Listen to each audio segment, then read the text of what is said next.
Hi, everybody. TGI Game Time. Glad you could be with us here on a Friday night. I'm Matt Weiner, the czar, Mike Fratello right here. Two-time NBA All-Star Caron Butler is with us tonight. On a night the league will begin to transition back to normal a day after the death of our colleague and friend Craig Sager, who, of course, passed away at 65 following his long fight against leukemia. And Caron, you played in the league so long, to have crossed paths with Craig so many times over the years. What will you remember about all those interactions? Just, first and foremost, my hearts and prayers, go out to the Sager family. And it's a huge void. I don't think that can ever be filled. And he was truly one of a kind. And, one of the things that I was just really happy about and pleased about as a fan of the game was he was able to see how much we loved him and how much we cared about him. And they always got this saying that people never get to smell the flowers while they're still here. But he was able to see that and experience that. So, blessings and prayers out to the family. That is one silver lining, that he was able to experience the affection that thousands of people and millions who watch the NBA had for him and what he meant to the league. You knew Craig Sager for decades, not only as a broadcaster, but as a head coach. I did. I was very fortunate to be involved and associated with him in so many different ways, Matt.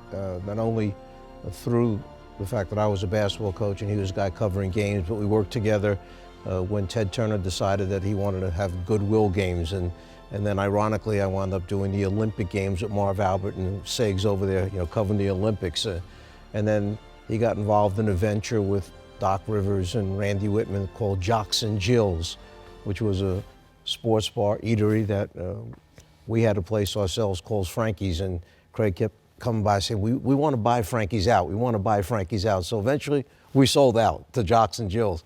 And I just remember that on game day, he loved to take his runs. He'd do his homework, his preparation. He'd do a great job on the game. And when the game was done, he'd have his beer in his hand. And yep. He was just a terrific person. Still one of a kind. I just think of him as fearless. That goes to the way he dressed, obviously. I think he did that with a wink to remind us that these are sports, these are games, and they're supposed to be fun.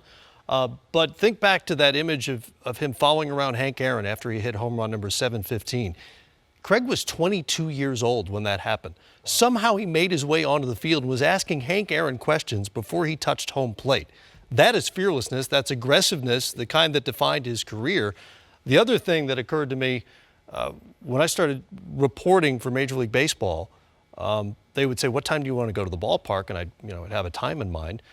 Well, Craig had been going like 2 hours before that time, not because there's any productive work to be done there, but because he wanted to be in the middle of the action. He really loved sports.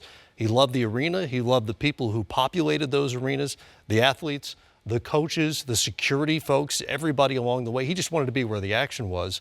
And did that as long as he possibly could. Just a one-of-a-kind figure in this industry, and he'll be missed for a very, very long time. More reactions from around the NBA over the last 24 hours or so. It got me a little bit. I know you're emotional watching that because you worked with the man. You worked with him at TNT back in the day. Well, I worked with him at TNT for the day, and he was working with Dick Stockton and Hubie Brown, and I was with Kevin Harlan and Doc. And so we were always trying to compete with those guys. I was the A team, we were the B team. And no matter what you did, man, Sager wasn't dressing crazy, thank goodness, because I didn't have he made a lot more money. He's just one of the greatest to ever do it. And it was always great to see Craig come around and what he did for this game.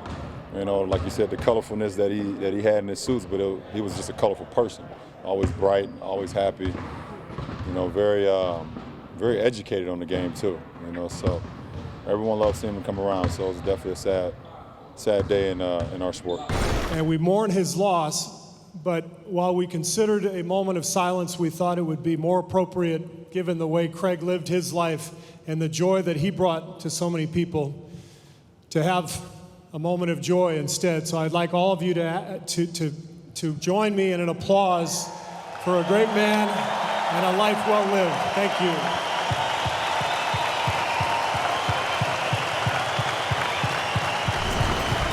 Really well done by Steve Kerr and the Warriors last night. And you know someone has lived a notable life when the president weighs in on his passing.